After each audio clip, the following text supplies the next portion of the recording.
I feel like I'm like in a herd of buffalo, and they're all stampeding toward a 1,000-foot drop-off, and they're just running over the edge.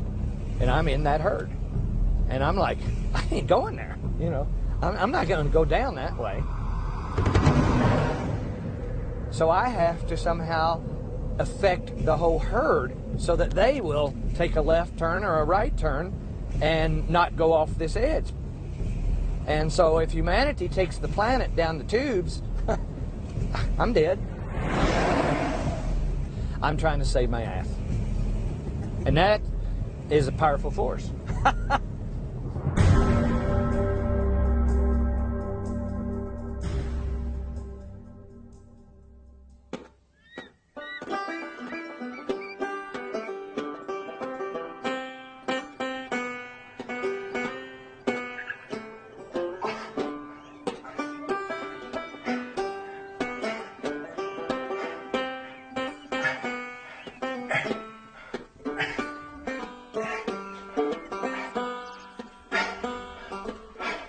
Wonderful, inventive, unique person who looks at life in a different way from most people. Yes, always full of ideas. In fact, when Mike becomes quiet, you know that there's an idea hatching. Ahead of his time, unusual, likes to do things his own way, stubborn.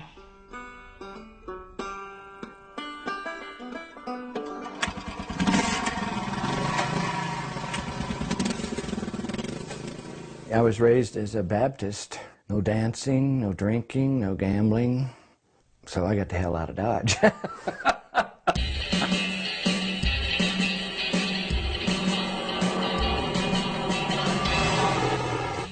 I went to architectural school in the University of Cincinnati, took all the architectural courses, got my degree, and I began right then to think that architecture as it stood then was worthless. Had nothing to do with the planet. It had barely had anything to do with people and what they needed. I love to draw, I love to build, but the profession of architecture is nowhere near addressing the issues that we are faced with. They have the opportunity to really guide us and take us to where we need to go. And they're not. They're taking us where we don't need to go. We're running out of oil. We're running out of water. We have global warming. Population's expanding. For many reasons, we don't have time.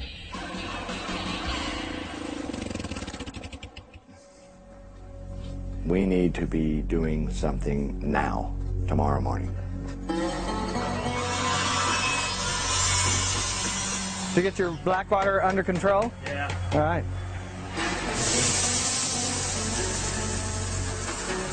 Is that working like we wanted it to? Do like 3 in each of these tops. Yeah. The tops will be Instead of riveted one, together. but, yeah, I'm just trying to get the thing. I started all this thinking with quality of life in mind. We're talking about survival now.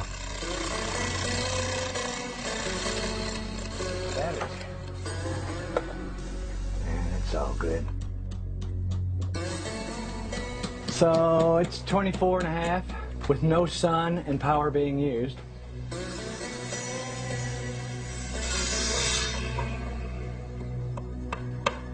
That's the final overflow that just goes to the septic of this. Yeah.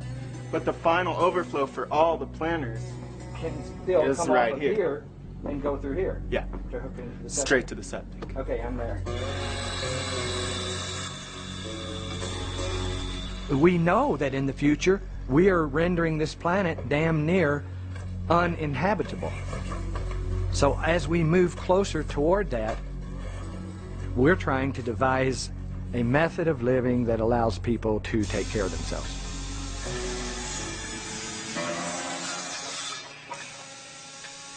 The Phoenix.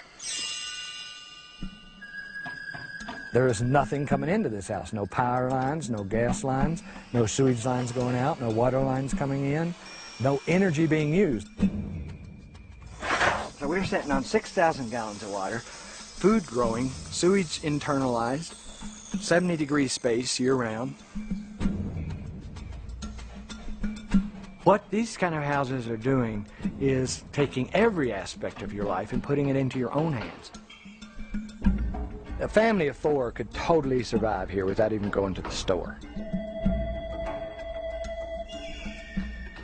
So that whole area is going to be food production, with birds and insects flying around. Then out here is going to be goats and chickens and ducks. So this will be literally an Amazon jungle with 20-foot tall trees and little platforms up there where you can hang out with trees, birds, parrots, canaries, you know, bugs, bees, butterflies. It's a direction for humanity, really. I've been doing it for 30 years, and I think I'm starting to scratch the surface of what is available in this gold mine that we're starting to penetrate.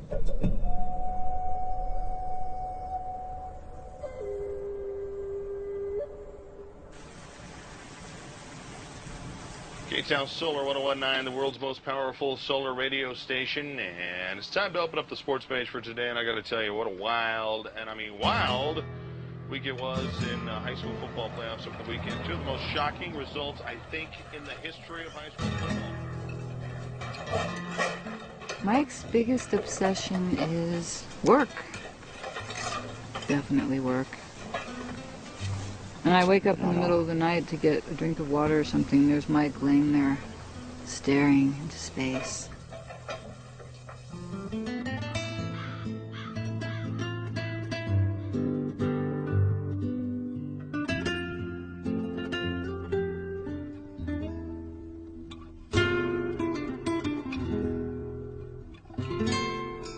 I'm always dreaming about the room that I'm working on or whatever. I was sleeping, I had a dream, and I just saw this seashell type shape that you would walk into. But then I took the sketch to Ted and told him, you know, I just dreamed this, Ted, and here's what I'm trying to get. And I made pictures and everything. And then we talked about how to do it, and then Ted made it happen. And I take my dreams to them, and they make my dreams happen. And then it becomes their dreams too.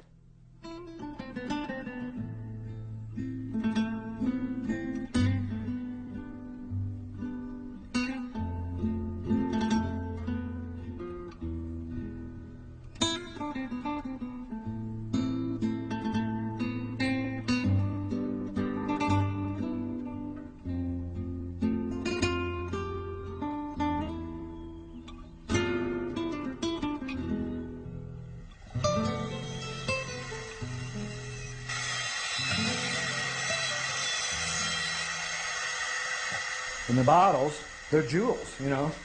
This is garbage. And it comes out like stained glass jewels.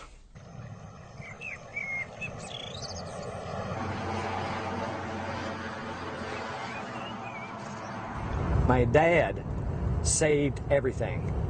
Mayonnaise jars, milk cartons, keys.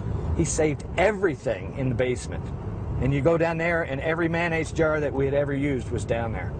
He didn't know what to do with them. He didn't really have uses for them. He just said, that's too good to throw away.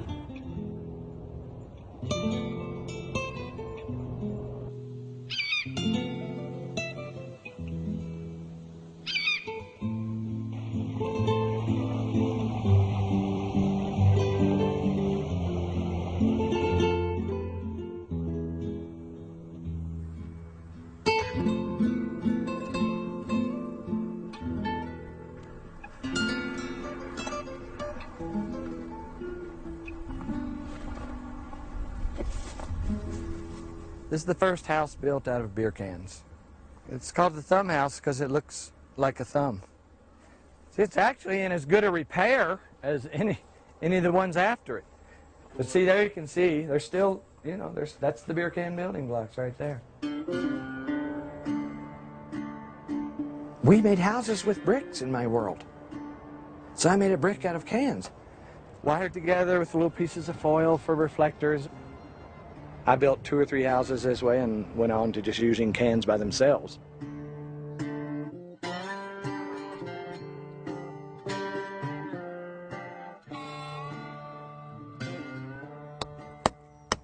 It's a solid wall, 35 years later.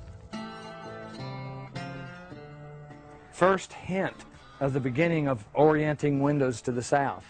I was just getting aware of the fact that you can get some solar gain into a room by doing this.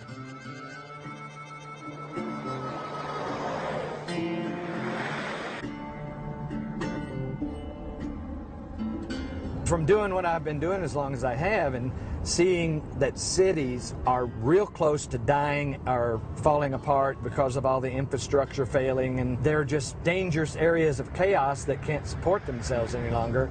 So I see them getting abandoned, and I see beyond that people going back to the cities just to mine out the goods.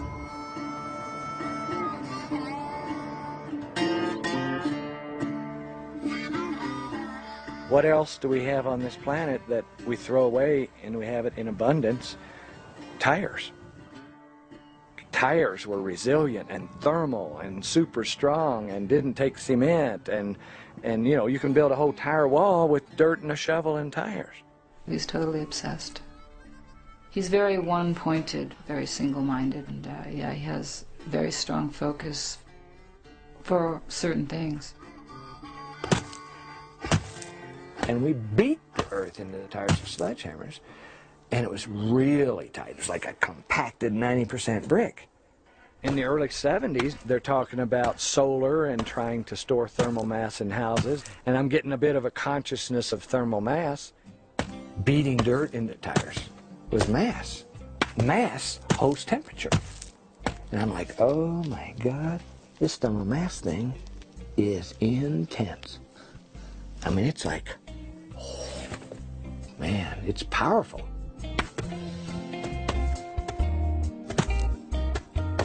Thermal mass, once you have established it around you, it doesn't go away. This is the first one that we actually called an airship. I needed a house because I was just getting married to Chris, and here it is 20 years later, and we still live in it because it works.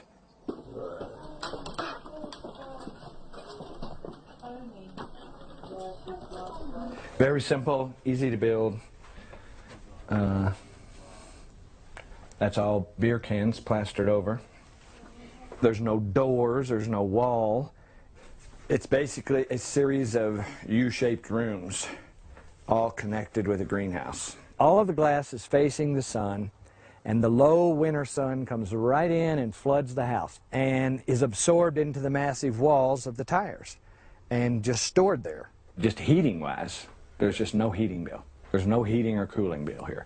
We have a fireplace. We use it on Christmas. And that's it. It's a big deal to get ready for winter here because you can die because it gets 30 below, even 35 below 0 Fahrenheit here. Your tongue can freeze to your lips if you aren't careful. It gets that cold. And here we've been living here almost 20 years with no heating system. That takes a huge bit of stress off of the person, but it also takes it off of the planet.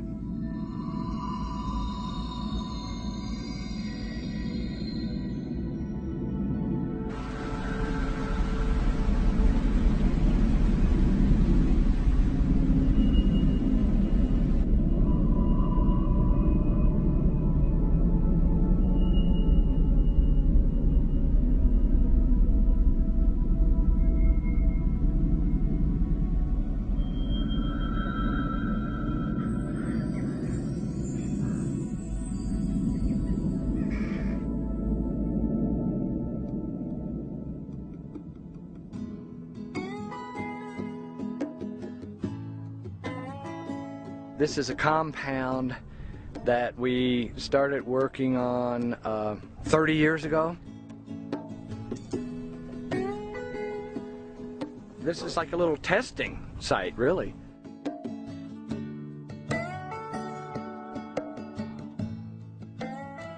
This whole decade of work here was just evolution.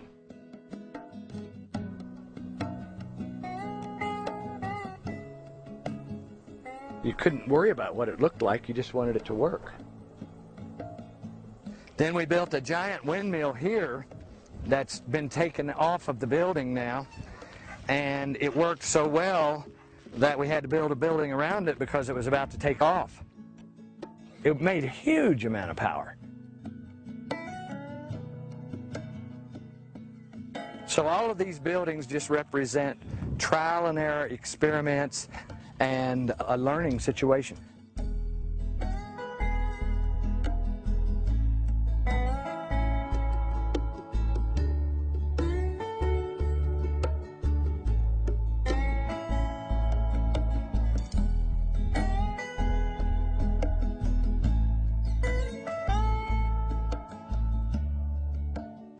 That's the first building right there. They call it the grandfather of earthships because it was the first building that really tried to put it all together. This was the first absolutely off of all grids building that we did, and maybe first one that was ever done. I mean, it's definitely a wild shape, made to go up and get the wind. This was the first place where I put wind, solar, greenhouse, garbage building, everything together in one building, and this is what it ended up looking like. Everything was intense. Everything about what we were doing and the buildings and the life was just like absolutely striking intense the whole time. People would come out here and they'd never want to leave. It was a time of magic, that's what I can say. Living in that building, I mean, this is like 25 years ago. I had my own power. I had food growing. I didn't need heat. I was like, Jesus Christ, man. I am free. I am absolutely free.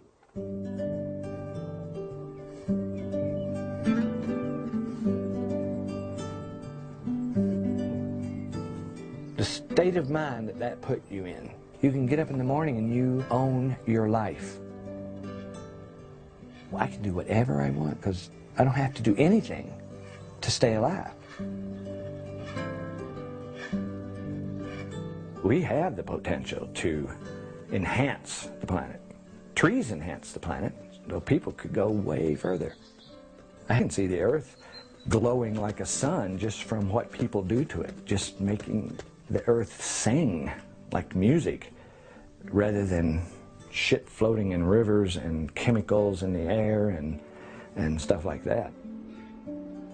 I've always thought that if you're doing something right for people, they'll find you. We put it out there on the website. We wrote books that got out there. Of course, all the magazine articles and everything got out there, and it attracted some people that ended up working for us. They became our crew. Just 3 of us are coming back then. It's not so much an adoption, it's more like a punishment, maybe? Or a parasitic relationship, one of the two. Well, whatever it is, we can't get rid of it, so we're trying to all live with it.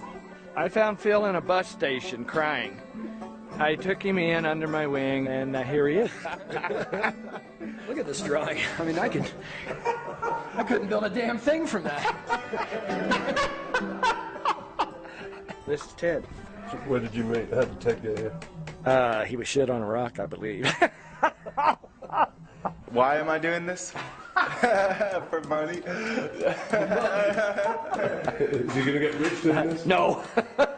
Yeah, he probably looks at us like his sons, and we look at him like like a stepdad, that you can hang out and party with. And I always tell Mike that you're like a freak magnet. He attracts the weirdest people, the weirdest clients. To put the crew together to build a community for themselves, you can't get any better than that. So when we settled this community, we designated 10 acres, and they all got their memberships, which turned into actual building lots. But we all paid the same amount, and we all drew a number out of a hat, and then we got the lot that we got. I was so happy to own a small piece of land. I didn't even know how big it was until we got the survey here. I just knew it went from over there to over there, and then I could put my house kind of in the middle of it. It was fair, it was equal. The richer person couldn't afford the better lot, There were people that got in for very, very affordable prices. A down payment less than spending a night out on the town at a fancy restaurant. It was late September when we got out here, and the first snow was starting to fall, and we got out here late afternoon.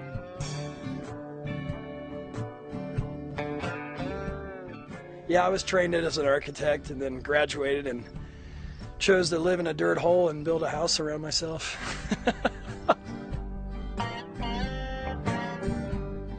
Pitch my tent. It's windy as fucking hell. I'd come home from work and my tent would be like blown over.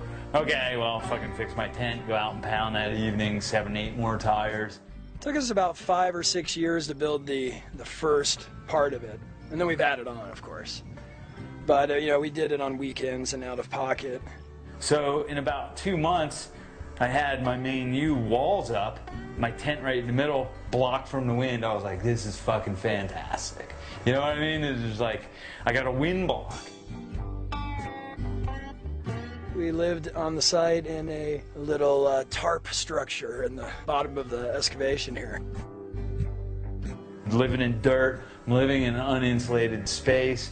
My water would freeze overnight. I mean, I didn't have a flush toilet until this February, 11 years later.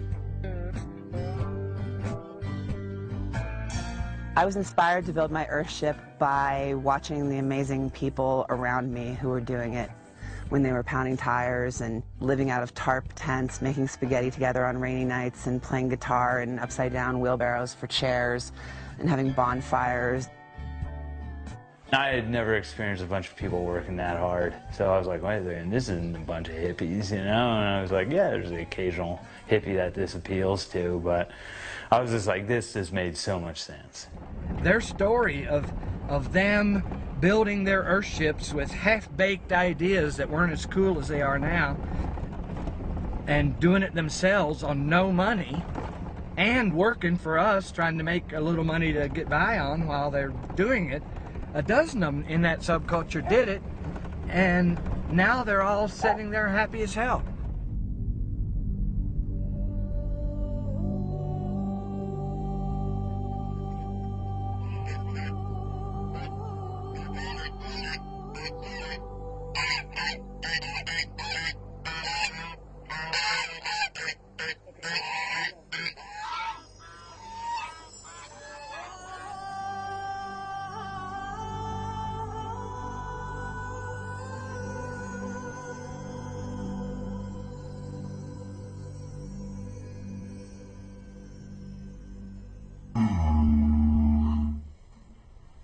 I was gonna say because we have spiders in our house.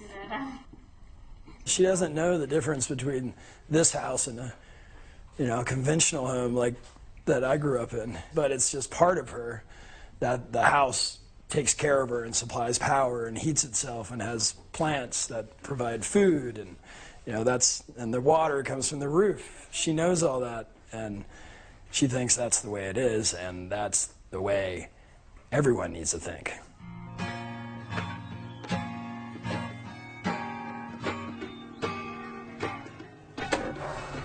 This used to be my office.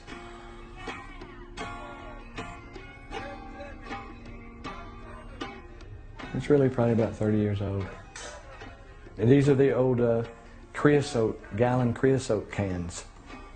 You know, so we were just using everything. This one was supposed to make you fly like a crow. So we wanted the vision of living this way to take off. But we were in Magic Land, for sure, for a long time.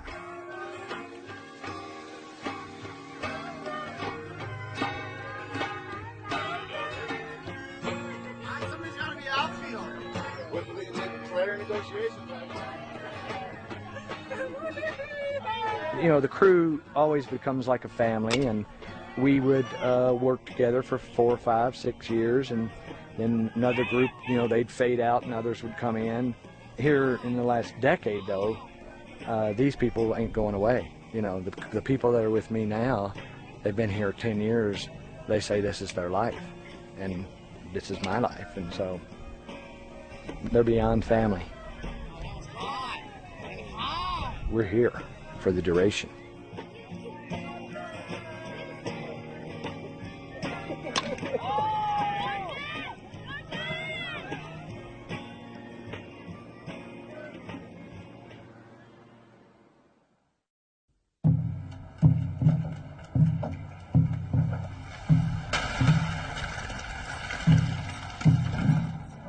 You discover gold in your backyard, you have to work to keep it a secret.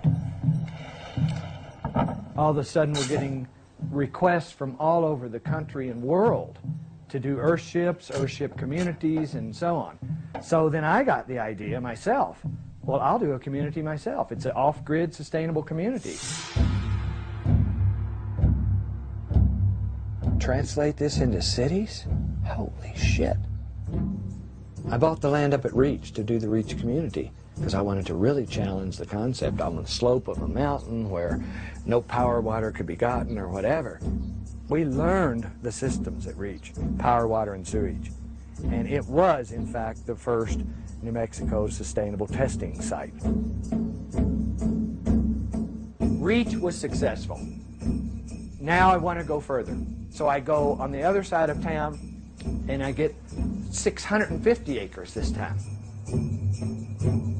You spend thousands of dollars in the process of getting land to have a house on.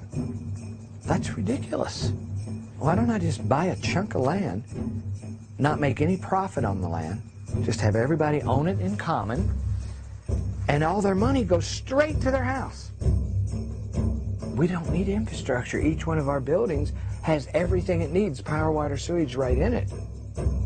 We took thousands and thousands of dollars of expenses out of the equation, and it worked. Now we have a bunch of people out here, no mortgage payment, no utility bill, and they're happy, and we are ongoing. I'm not saying that I really consciously wanted to use people as guinea pigs, but I was using a life situation as a guinea pig in a sense, because it could not work out for you. People piss and moan if there's the slightest little problem, and you learn from that. If they're all complaining about it being too hot or too cold or not enough electricity or not enough water, we're going to learn and we're going to fix it.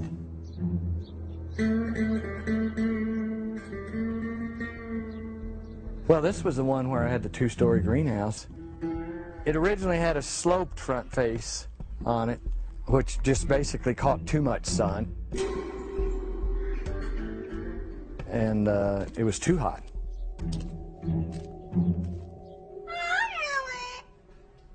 No, we had ventilation and everything, but the sun, just the direct winter sun coming in at a slope 2 stories high, was just too much.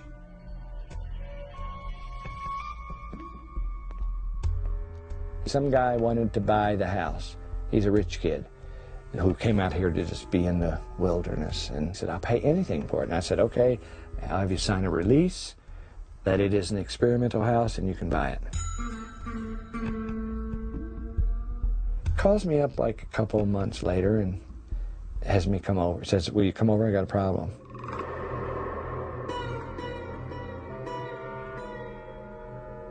And he took me in his kitchen, and he is a writer. And he had an heirloom typewriter out on the kitchen table working.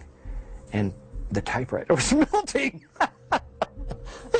The plastic was running.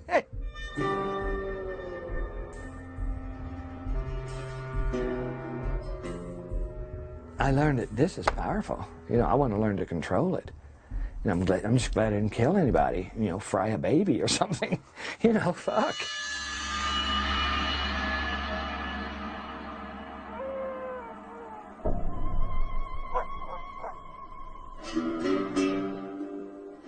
It takes clients to develop ideas in building. You can't figure out all your ideas on your own one house. You need many houses to do it on. You can't afford to build many houses, so you do need clients. And people take issue with him because in the early days he did it badly. The houses leaked, they were hot, they looked like they landed from Mars or another planet.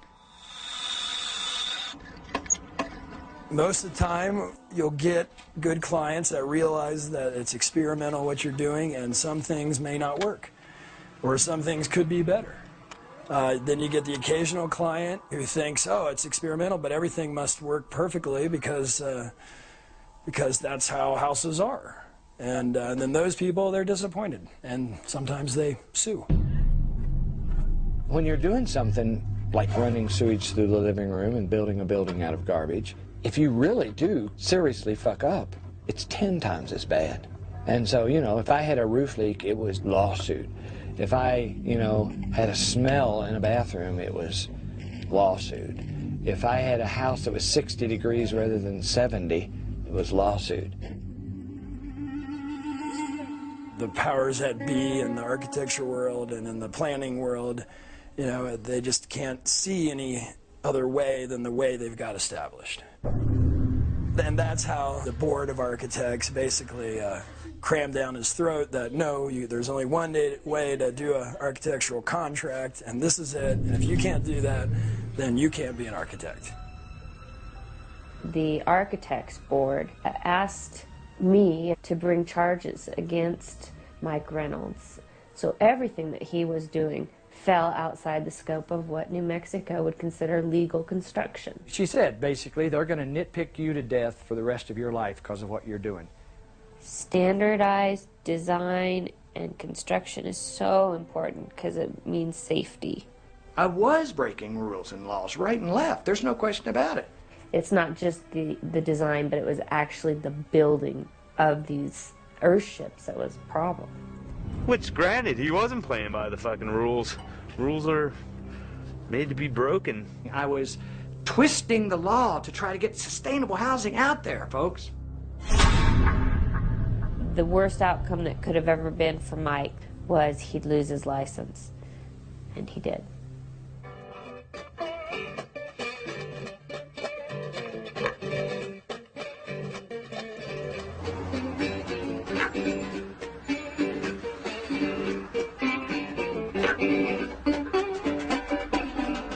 Every time we stuck our head out of the foxhole, we're getting the fucking face shot off. And the county writes me a letter saying that it has come to our attention that you have developed 3 communities which may be in violation of one or more of the aforementioned regulations. And here I was breaking every law in the book, and I said, well, Fred Navarez said I can do that. Well, he's dead. Who the fuck are you?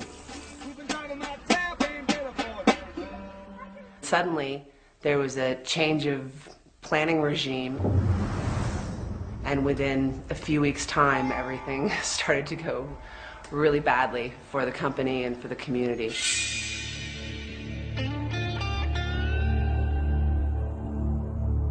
They had a big notebook like this thick, even thicker than this, Reynolds subdivision violations.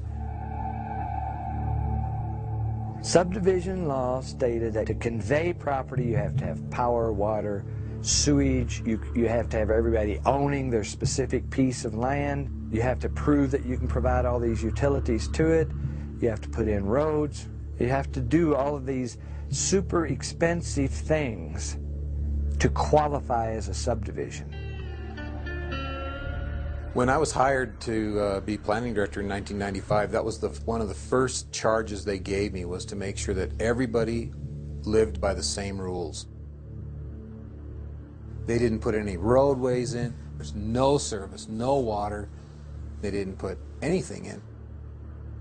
And the state legislature at that time just said, okay, enough is enough. We filed 5 subdivision actions at the same time. He came out with his code enforcers with guns on. I mean, they shut us down.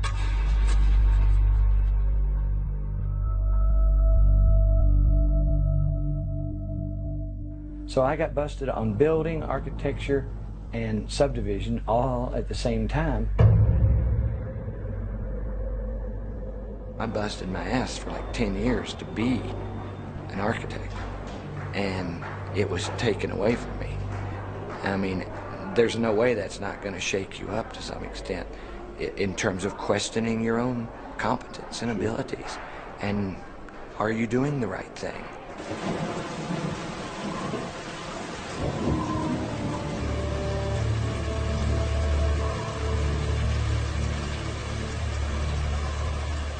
We fired the crews and we're down to 2 or 3 people. And job sites were shut down, and people that were waiting to build, their permits were denied even though the county had already cashed their checks. Spirits fell low and people moved out, and there wasn't a lot of work, and you felt like the county was disapproving of what you were doing even though you were trying to do something good for yourself. Even logic failed at that point to some extent because there were so many things against me. I'm looking at like I've lost my method of livelihood, I've lost my respect, I've lost my credentials. Basically, I had lost everything. What do I do? When people ask you what your heroes are or who your people that influenced you or impressed you, one of the first ones I ever say is Noah, of course. He built a boat, a giant wooden boat out in the middle of the desert, and there was no sea around, and he was building a boat, and they were calling him a fool. But he saw something coming.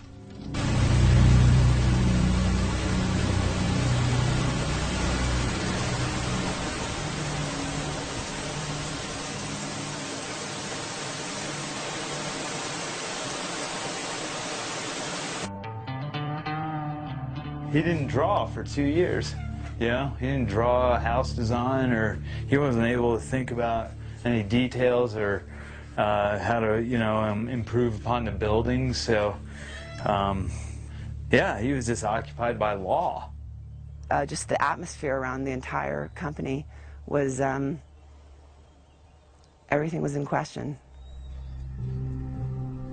At this point, I'm assessing my life and my situation.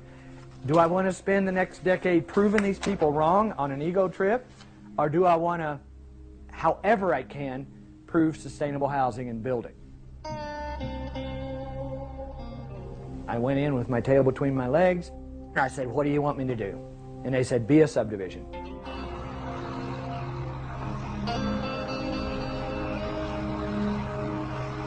To make the Greater World a legal subdivision, Mike had to develop it in phases and then have the county come in and inspect every phase.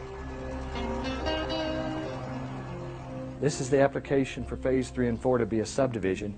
We have to provide 14 copies of this.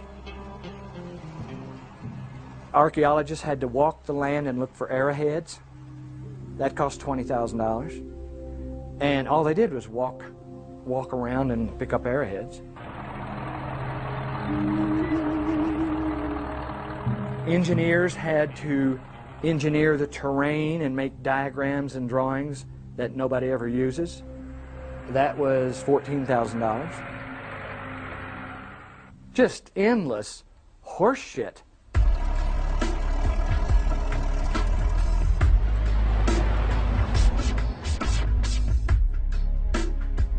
We have a person who could not see any bigger than the rule book.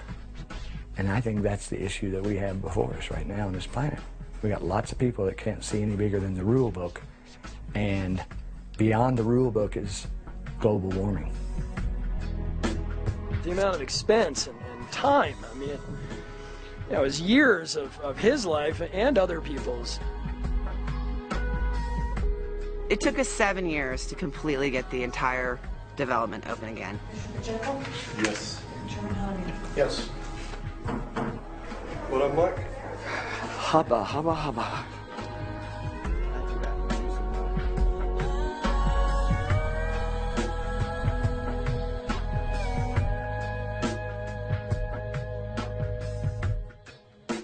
All of a sudden, I went from a turd in the punch bowl to, you know, a flying fish.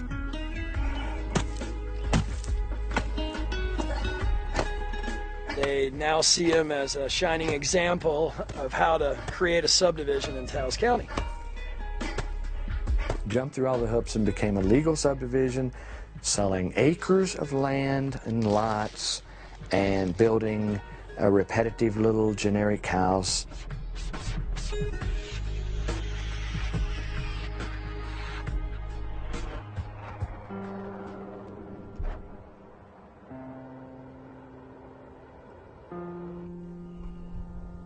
For a period of time there, I was not exploring, I was not evolving. I was taking what I had learned to that date and keying it in to convention as clearly and legally and straightforward as I could to try and not make any waves, just do something that they could relate to for a few years and get stable with the powers that be. We lost this ability to dream an idea and do it the next day. He lost the right to experiment and create new buildings and innovations on the buildings. You've got to be able to make mistakes. Otherwise, you never evolve housing type. And so that's what the rest of the country is still stuck in the same housing that they were in World War II or World War I. It's the same exact housing. Everybody's so stressed about getting sued that they can't make a single mistake, so there's no evolution of design. I had lost the freedom to fail.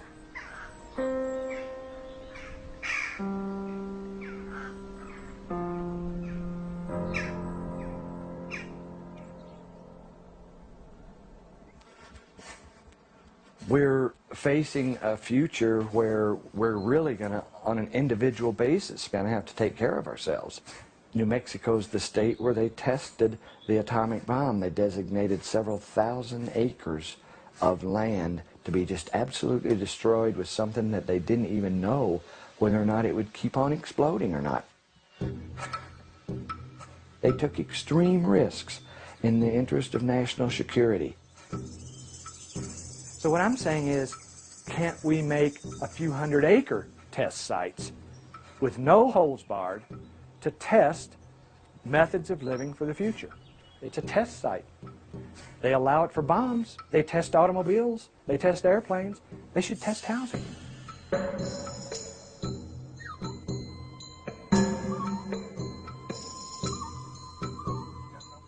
At this point, then, I began to realize that we needed a change in law and legislation to open the door for these kind of things to emerge.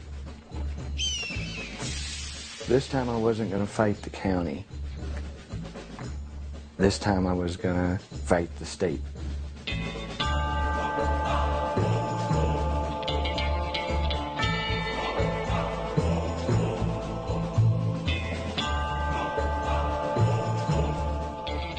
Sometimes to fight the system, you have to get into it, and be part of the system. Mike in a suit is hilarious. I loved it when he put on a suit. Oh my God. I think it's hilarious. I think it's great. I think he looks like a homeless car salesman or something. It's fun to see him get up in there, though, It's like a thumb in the butt of, reality right there. I'm not a screaming, flaming hippie trying to badmouth the existing system. I am a part of the system. I have become a Trojan horse. I have infiltrated the system. I am the system now. Okay, Senator. What was that horse shit you were just saying there? Don't be talking to me that way. I've crawled up their asshole, and I'm going to change them from the bloodstream.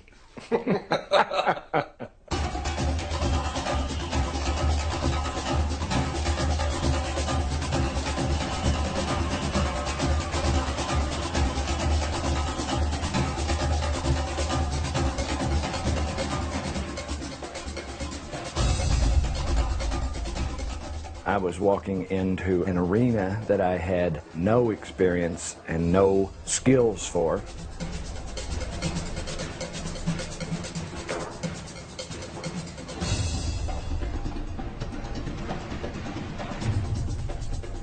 It's an extreme bill. It's an extreme thing to give citizens the right to step outside the law for 5 or 10 years. But outside the law is the place where the information lies. And I'm just saying, let us go get it. Yeah, this building is a recipe for illness. Have you got a list of senators you need to talk to this morning? Yes. I'm just going down the list. Except I'm not going to you get to him. Martinez and Grubasek. And see if you can talk to Lorraine. Totally lobby the shit out of the whole Judiciary Committee. Get them, try to talk to them, get them the flyers. You really have to demonstrate to everybody that you're working within the system, that you're not coming from outside the system. Basically, it's going to be called the Sustainable Development Testing Site Act. Okay. I had to tweak every aspect of my being just to be there. You know, play a game. It's like some kind of a board game, and the building is round, and you just run around in circles in this building, talking to one person, talking to another person, trying to get into this meeting, trying to get into that meeting. That's a sewage system in a living room. Not asking for money, just permission to test. I understand. It's a regulatory issue. Yeah. Every kind of a demon or troll or ambush you could possibly imagine was there waiting to devour you and your bill. All it takes is one guy coming in here that you didn't talk to, who has a connection on this committee. The booger's your bill. One wrong word from the right person, and you never know how your bill died. We take this technology all over the world, and in every country, the same problem exists. How do we permit this? This is too unusual. We're asking for what we call test sites. If a person gets an idea, the next morning they can be out there building that idea. It's like a gladiator or something. You have to go out there and fight off all of the people that are trying to ravage your bill for whatever political reason. Defending the legalities of the bill against a bank of lawyers who can double talk me up one side and down the other. How independent is the word independent? It's independent of conventional grids and disposable systems. What it got to was picking apart words and meanings. On page 3, line 10, you use the term real people. How are unreal people defined? There was a tremendous amount of restraint to keep me from splattering people and papers all over the walls of that fucking building. You know, there were many times when I wanted to just stand up, turn the desk over, and say, this is a load of horse shit. I believe in the Constitution we don't call people real people. We call them something else. Randall, is there a term other than real people for real people? Is there a legal term? I'll find one for you. Okay, so in other words, what you also mean is the things you say in your definitions. I just think that the bill was drafted very unusually, but he's all over it, man. He doesn't want any of this flowery language. Where's delete? How do I delete? And then you're going to physically have to draw a line through it, your deletions. It will not let me change it. In a dozen different committees with 7 or 8 people on each committee and each one having a little bone to pick about it, we had to just shred the bill piece by piece by piece and deal with everybody's comments on it. Cannot be sold. Include real people. Provision for research. They were making destructive criticisms just to stop it because they just didn't understand the need for it. The bill drafter, Gary Carlson, was the one who had to piece that all back together. Me again. 1,000 more changes, right? No, not 1,000, like 8. He just got tired of seeing it over and over and over again come back for redraft, redraft, redraft, redraft. But they're minor. They're like one word. They're little crafty things. The whole attitude of the whole thing was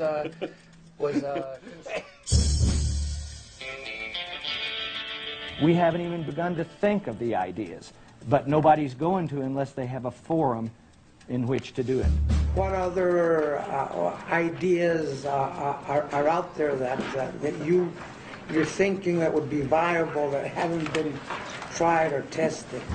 They were just trying to get their brains around this bill, so I had to pull answers out of my ass, really. Building a building out of water. Building a building out of contained water. There are other ideas out there. I don't know what the fuck they are, but they're out there, and we want this bill to allow us to find them. Everybody's got an agenda. And so when you talk about going through that many committees with that many people and all their different agendas and all the different politics involved, this process was laughable. America has the safest, cleanest housing in the world. My concerns relate to really life safety and health issues. I'm not sure how you can exempt them from some rules and regulations and then say at the same time they're not being violated. And I wouldn't want to send a piece of legislation that has contradictions and it's unclear, I mean, again, it's just inconsistent language, and I find there's a lot of inconsistent language throughout this bill. I have a substitute motion to table, which is not debatable. Representative Cheney? Yes. Representative Ezell? Yes. Representative Foley? Yes, ma'am. Ridiculous amount of human energy mustered and wasted and pissed away to get a teeniest little thing done. 6 to 3, the other been tabled. Tabled with 4 days left in the session is a death sentence for the bill. We were out of time.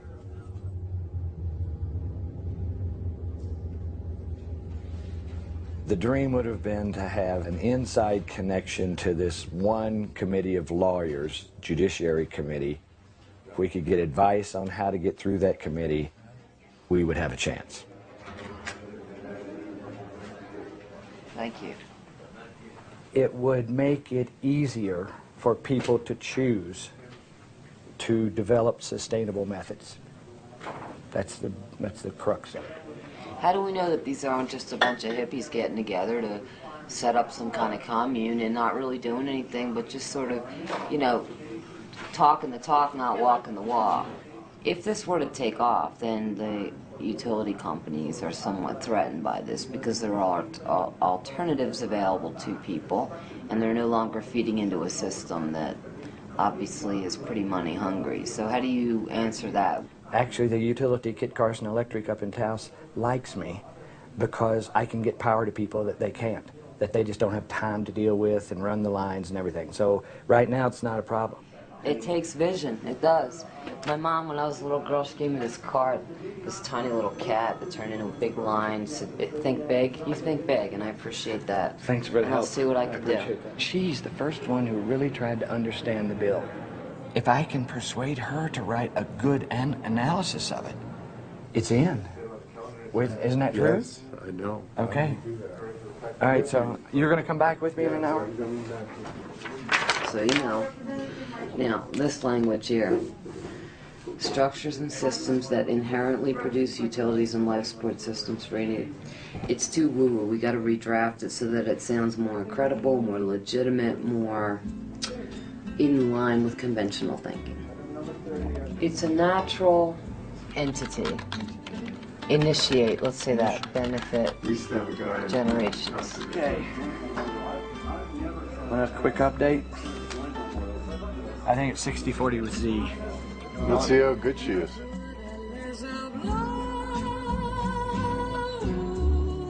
She knows where the power is. She doesn't have it. She steers it and directs it.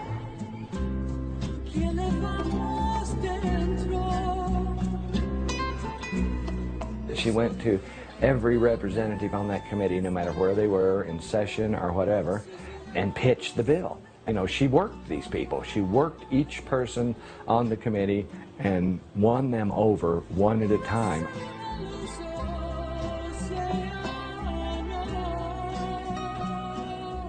This is the telltale thing right here. If she comes out with it pulled, we're in. And if she comes out with it not pulled, we're out. This is basically it right here.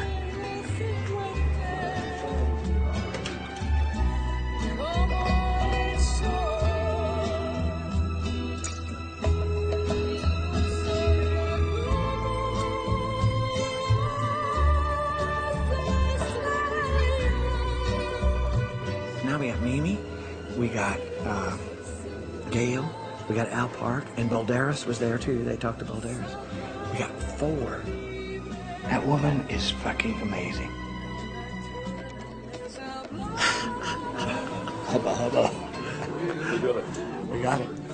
Huh? Tired now. Oh yeah. It's pretty good too, 9 to 2. Got out of judiciary 9 to 2. It might just make it. There's not any obstacle left. There's just time now. We were 3rd on the list, on the schedule. We made it to the floor, ready for the vote. Madam Speaker, I asked him a question, and there's a difference between yielding the floor and asking a question. You said you would yield to the gentleman from McKinley, and we are waiting for his response. Madam Speaker, we want to call the House, please. State Police, will you please lock the doors?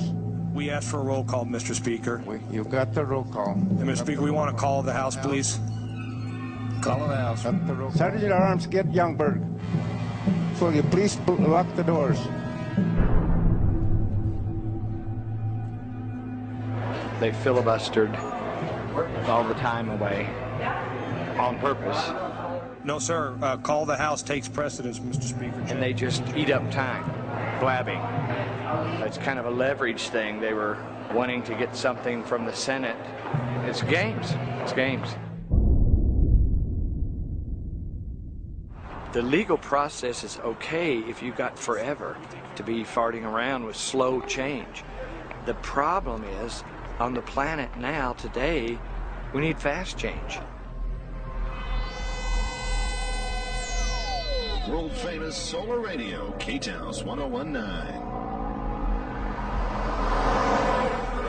K-Taus Solar Radio national and international news. From Indonesia to India, a tsunami tidal wave triggered by a massive earthquake swept across the Indian Ocean. Thousands are feared dead in the Indian Andaman Islands. The earthquake measured 8.9 on the Richter scale. Seismologists say the force of the explosion was about 23,000 times the power of the atomic bomb that hit Hiroshima.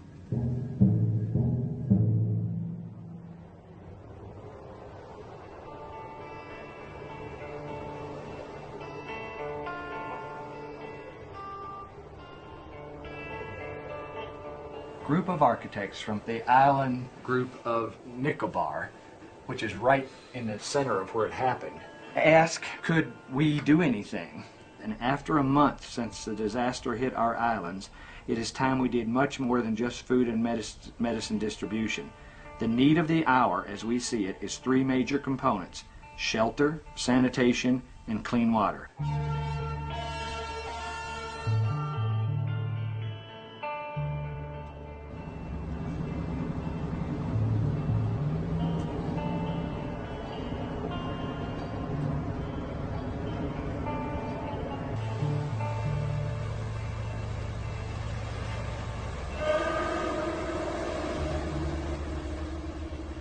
You see it as you approach from the boat, the tree line where the wave crashed through, and you just see everything crushed and washed away and devastation everywhere, and it was brutal.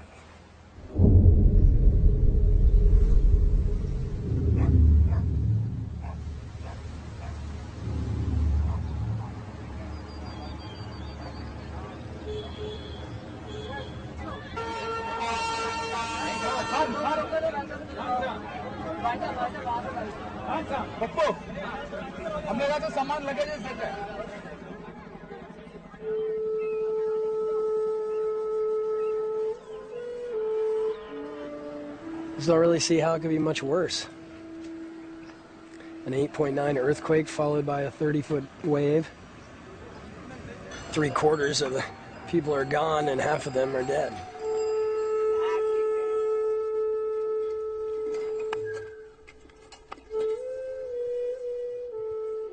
God played a game for half and 1 hour. All are destroyed. Not very long. Not very long. It's a game of 1 hour. It's finished, man. Nothing.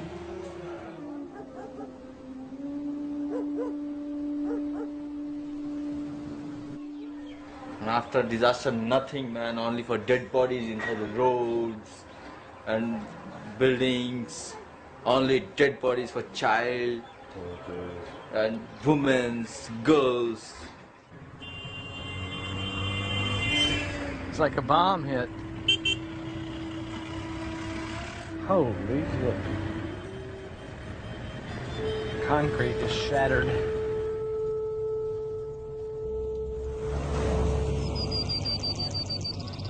There was 35,000 people and there's 7,000 left. We were just floored with the power of what we saw from nature and how it can just in an instant wipe out humanity. You are humbled by that kind of a situation.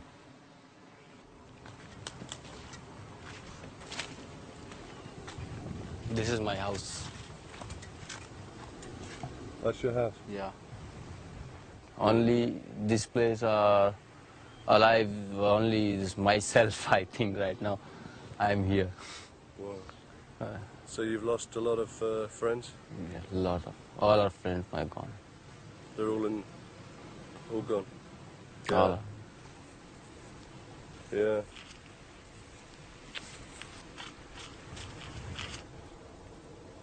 Here we'll sit together in this place for tea and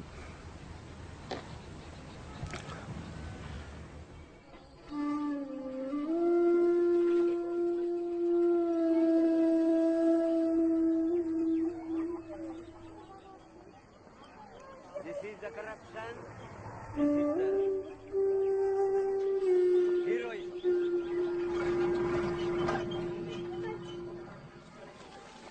All rooms are like this.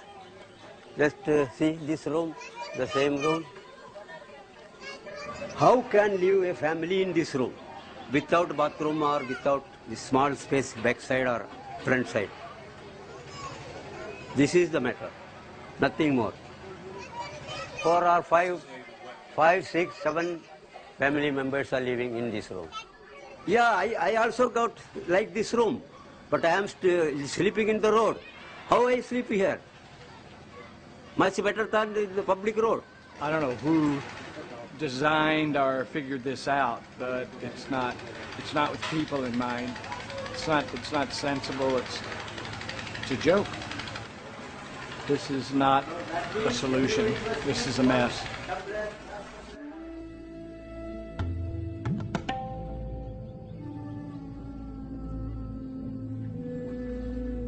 Salt water from the tsunami wave came in and flooded out all the wells. so they had no water. This houses. Okay. This was your well? Yeah, well.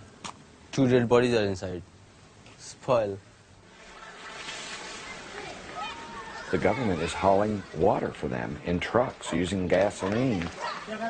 They're totally vulnerable, dependent creatures now. They lost everything. They basically have to start all over again from scratch. When there's an absolute breakdown of everything, then new ideas are clutched to like a lifesaver. You know, right now, they want thinkers, they want planners, they want people to do something. It's like, do something, guys, it's crisis.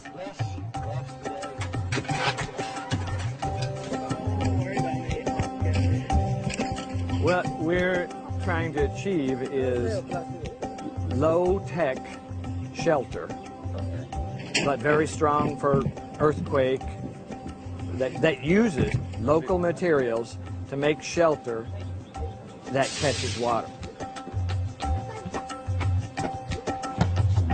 And the whole bamboo structure is independent of the tire structure, so the tire structure could shake and the bamboo would slip, just sit there and slip. Do you think this can withstand a 9 Richter earthquake? Yeah. It's like this. You like him? There you go, yeah. Oh, yeah. Good job there. Not bad.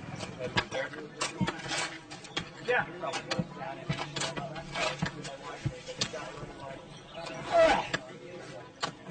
We've seen a lot of people that have lost everything, and they are resilient. They wholeheartedly jumped on the fact that this may be a way to keep them cool and give them shelter and give them water and treat sewage. There was no barriers. You go to a situation that's been devastated, the barriers are gone.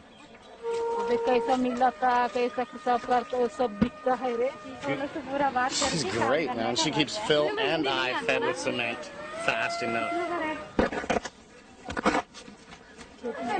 Fully impressed, man. I'd take them all home with me.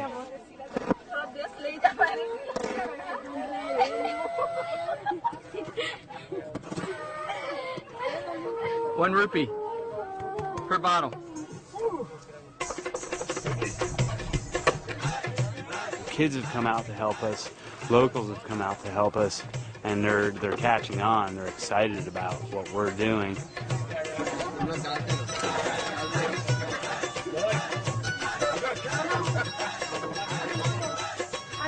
बड़ा मनता बड़ा छोटा उसको बड़ा उसको छोटा बोलता छोटा मनता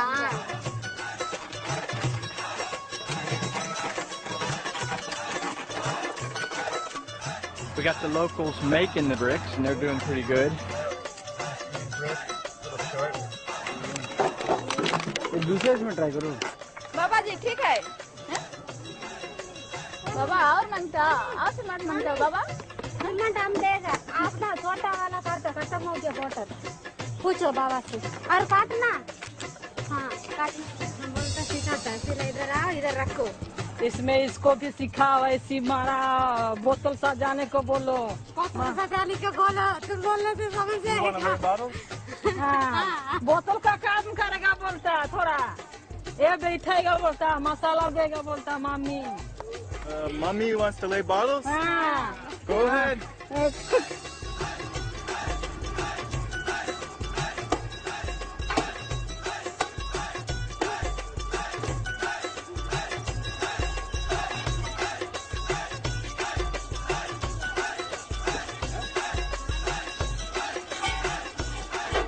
सब इसी के अंदर इसको सेल्फ सस्टेनेबल हाउस बोलते हैं जिसके अंदर मतलब सब कुछ खुद का होगा बाहर से कुछ लेने का जरूरत नहीं जिससे कि पूरा घर का पानी सब कुछ हो जाए मतलब पीने का पानी भी इसमें से निकल सकता है So what is this?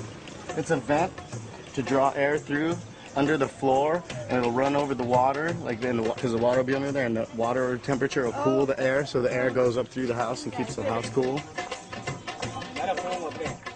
ये इस से हम भेड़िया ये सब कोई बोलता है गिर जाएगा मिट्टी है ये नहीं रुकेगा बोलता है बरोबर रुकेगा देखो पीछे कितना ये उबड़ खबड़ है ना ऐसा तो मिट्टी पकड़ के रहेगा ना They have a lot of rain that they don't catch, so they have in the climate of that island everything they need. The roof was designed to collect the water and take it to gutters. Trying to get a slope in the bottom of the gutter. They have over 100 inches of rainfall a year, so there's no reason why they would even need wells in the future.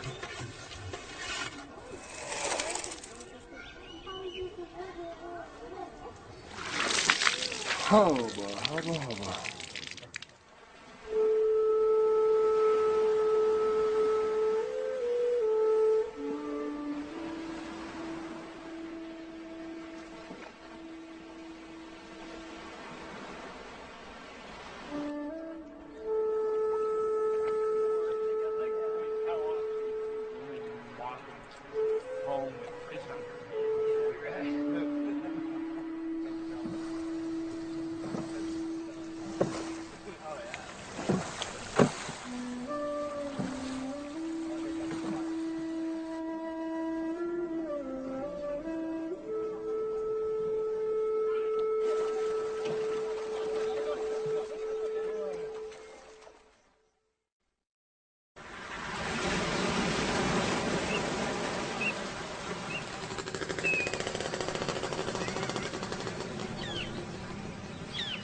Monsoons in here.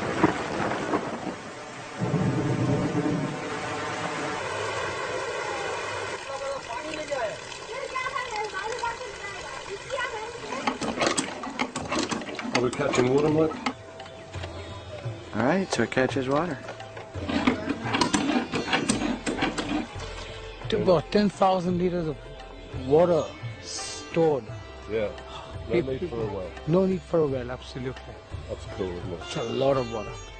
So it's like two umbrellas. Stops the sun from heating the second roof. Here it doesn't take 2 or 3 sentences to these engineers to say, look, we can build out of plastic bottles, we can build out of glass bottles, we can build out of tires. They get very excited. Tell him we might make some real easy to follow, step-by-step drawings of how to do it. It was great. It was fantastic to see something happen in 14 days when in 3 years it still couldn't happen in a developed country. Okay, Michael. Hey. Thank you. As opposed to a building that is flat. The force of the tsunami is hitting it full on. When it's round, it's split. Purely using the local materials.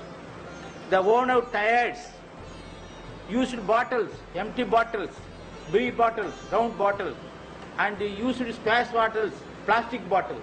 We gotta like beg on our hands and knees to build these in America, and here they're loving it and wanting us to do it.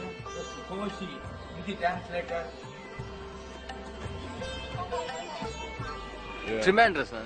It's magic. It is magic, just like magic. I want to make every island in this type of Earthship.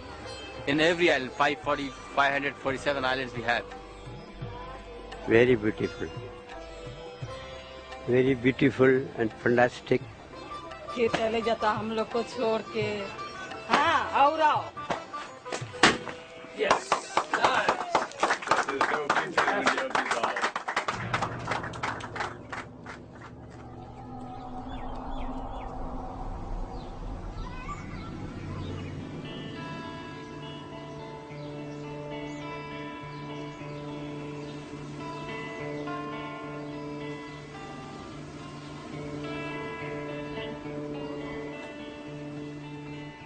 When you see how open people are immediately after a disaster, There's a real difference in the people and the opportunity here and the people and the opportunity in the West.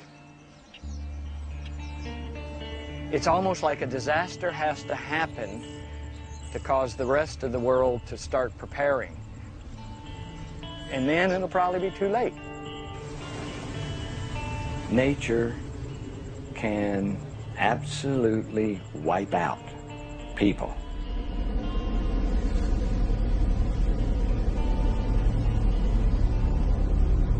KTOW Solar Radio National and International News. America in crisis. Hurricane Katrina has devastated the Gulf Coast. It's been described as the fiercest storm in American history. People are dying. They don't have homes. The city of New Orleans will never be the same. The vast majority of New Orleans, Louisiana is underwater. Tens of thousands of homes and businesses are beyond repair. We are dealing with one of the worst natural disasters in our nation's history. It's too doggone late. How can one punch from the gods collapse the richest and most highly developed society in the world? Tropical storms may be growing in overall intensity due to human-induced global warming.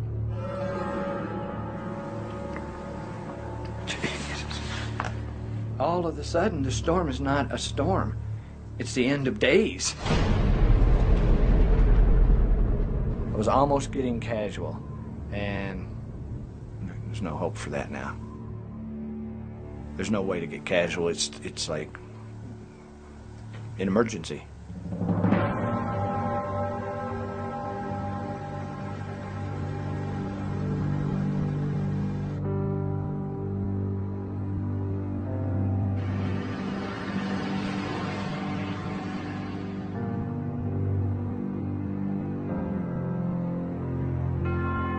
When things get confusing, we look to what is eternal and true to give us a sense of guidance. When things get chaotic, we look to what is lasting and unchanging to give us a sense of calm.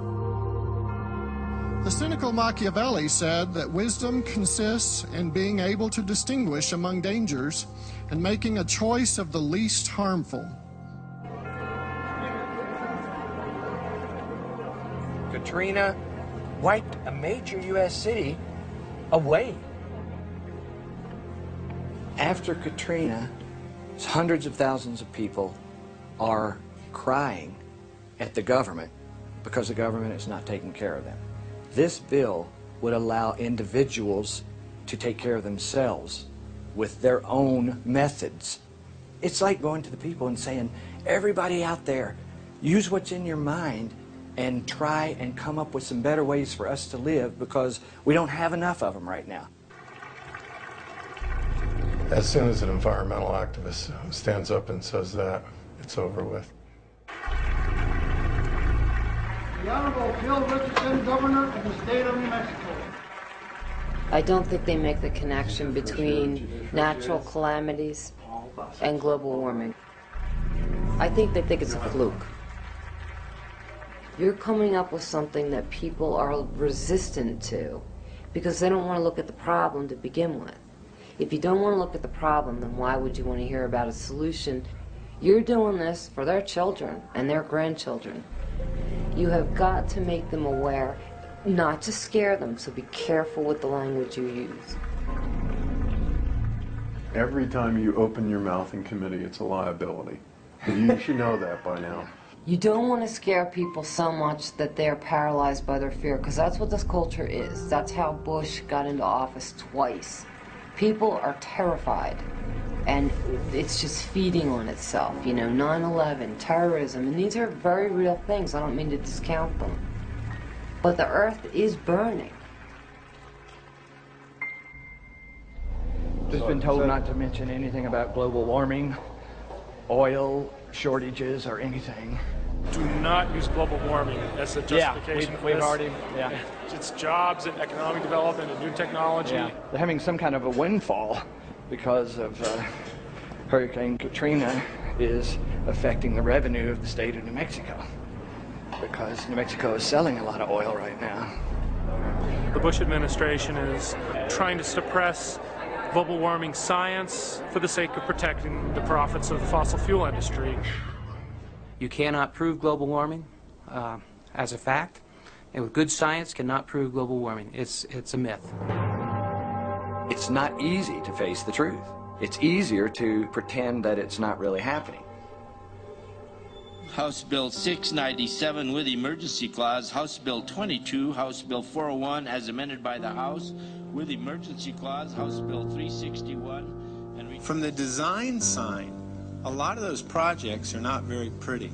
As a matter of fact, a couple I've seen are downright ugly. This type of housing is not unique or new to New Mexico. I think it leaves way too much vagueness. How does this mesh with the Subdivision Act? It's not a cash project.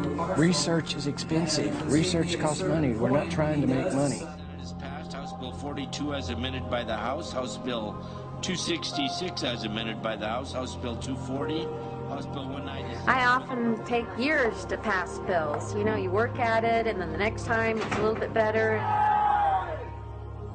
3 years is actually a pretty short time to get a major law through.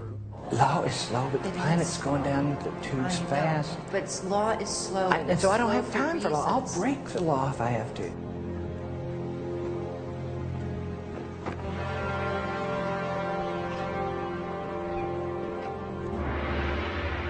Politics does slowly grind things out. And that's fine if we had hundreds and hundreds of years on this planet. We have decades left on this planet of life as we know it. And American politics is a fucking dinosaur that is not going to make it. It's just going to come to a grinding halt.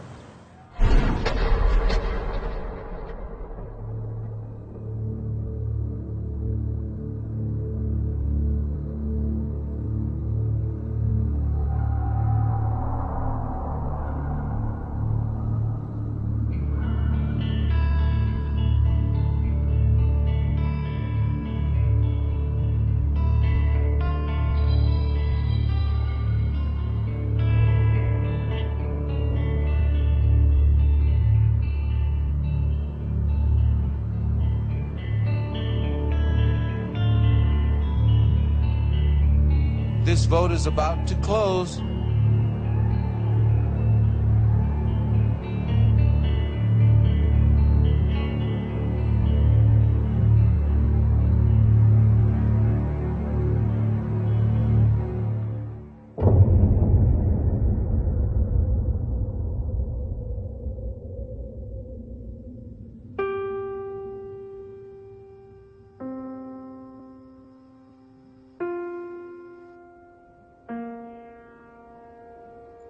The American dream, in my opinion, is in the toilet. It's history. It's gone. The American dream is now, how do we survive the future? It's not having 8-bedroom home with 11 bathrooms. It's not having a career and a lawn and all of the amenities. It is simply, how does our children and our children's children even have a chance at life?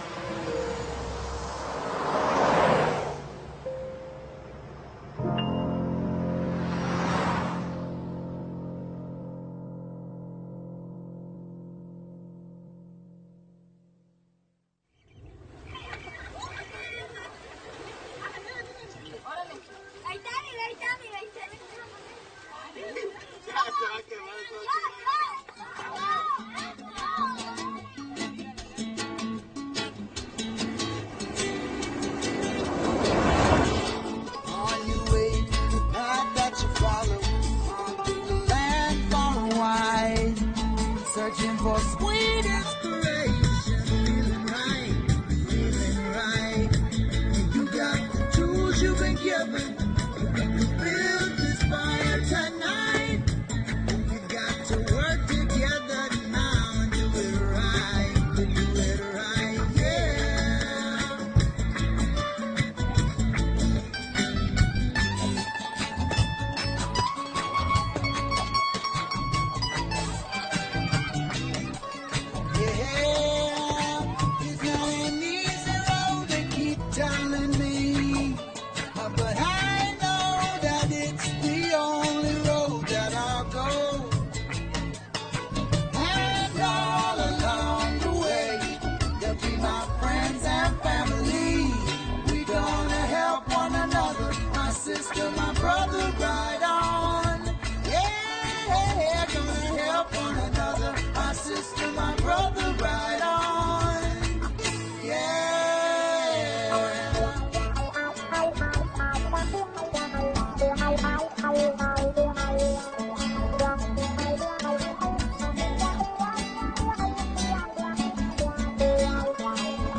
together. We got to build this fire tonight. We gotta learn to work together. We do it right. We do it right, yeah.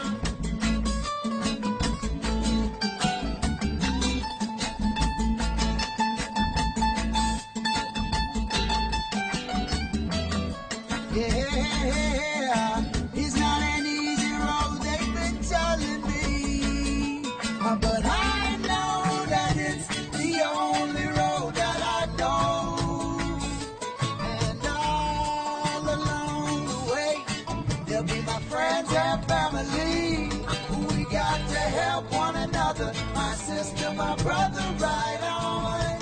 Yeah, gonna help one another, my sister, my brother, right.